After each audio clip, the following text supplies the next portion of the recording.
تو لوگوں نے کہا 4 شکایتیں ہیں گورنر صاحب سے. اس کو حضرت ابن جوزی علیہ رحمہ نے نقل فرمایا. 4 شکایتیں. کون سی؟ کا پہلی شکایت یہ ہے کہ گورنر صاحب جب شروع میں گورنر آئے تھے تو فجر کی نماز کے بعد ہی لوگوں کی بات سننے لگتے تھے. اب نماز پڑھ کے گھر جاتے ہیں, 9-10 بجے واپس آتے ہیں. دوسری شکایت یہ ہے کہ ہفتے میں 1 دن ملتے نہیں. تیسری شکایت ہے صرف دن کو ملتے ہیں, رات کو نہیں ملتے. اور چوتھی شکایت یہ ہے کہ کبھی کبھی رونے لگتے ہیں اور بے ہوش ہی ہو جاتے ہیں. آپ نے عجیب دیوانہ گورنر بنا دی. حضرت عمر نے حضرت سعید بن عامر کی طرف, بول بھئی تیری شکایات ہیں. جناب سعید بن عامر کہنے لگے حضور میرا راز نہ ہی کھلتا تو اچھا تھا, اگر آپ نے کہا ہے تو کہہ دیتا ہوں, بتائیے. فرمایا تیری پہلی شکایت ہے کہ تو فجر کے بعد گھر جاتا ہے, 9-10 بجے آتا ہے.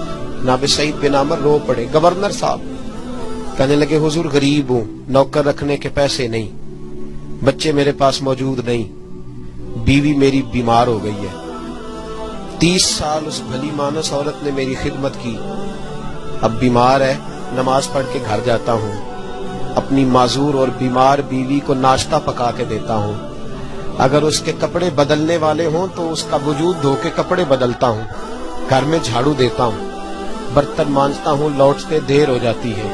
کہتے ہیں حضرت عمر پہلے جواب پہ سختہ طاری ہو گیا, کہ تیری دوسری شکایت یہ ہے کہ ہفتے میں 1 دن ملتے نہیں. تو سعید بن عامر عرض کرنے لگے حضور کرتا میرے پاس ایک ہی ہے, ہفتے میں 1 دن دھو کے خشک ہونے کو ڈالتا ہوں, بیوی کے کپڑے پہن کے بیٹھا رہتا ہوں, ٹھنڈ کا موسم ہے, اثر وہیں ہو جاتی ہے.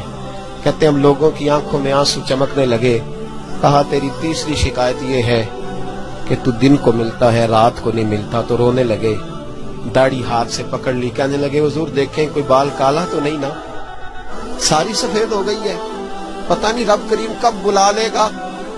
دن مخلوق کے لیے رکھا ہے, رات اپنے رب کے لیے رکھی ہوئی ہے. میں ساری رات اسے مناتا ہوں کہ مولا یہاں پردے رکھے ہیں تو وہاں بھی میرے پردے ہی رکھنا, اے اللہ یہاں تو نے وقار دیا ہے تو وہاں بھی وقار ہی دینا. اور کہا کبھی کبھی روتے ہو اور بے ہوشی ہو جاتے ہو. کہنے لگے حضور بہت پختہ عمر میں کلمہ پڑھا تھا, 40 سال کا تھا جب کلمہ پڑھا. جب 40 سال کے گناہ یاد آتے ہیں تو رو پڑتا ہوں, سوچتا ہوں کہ میں تو ایک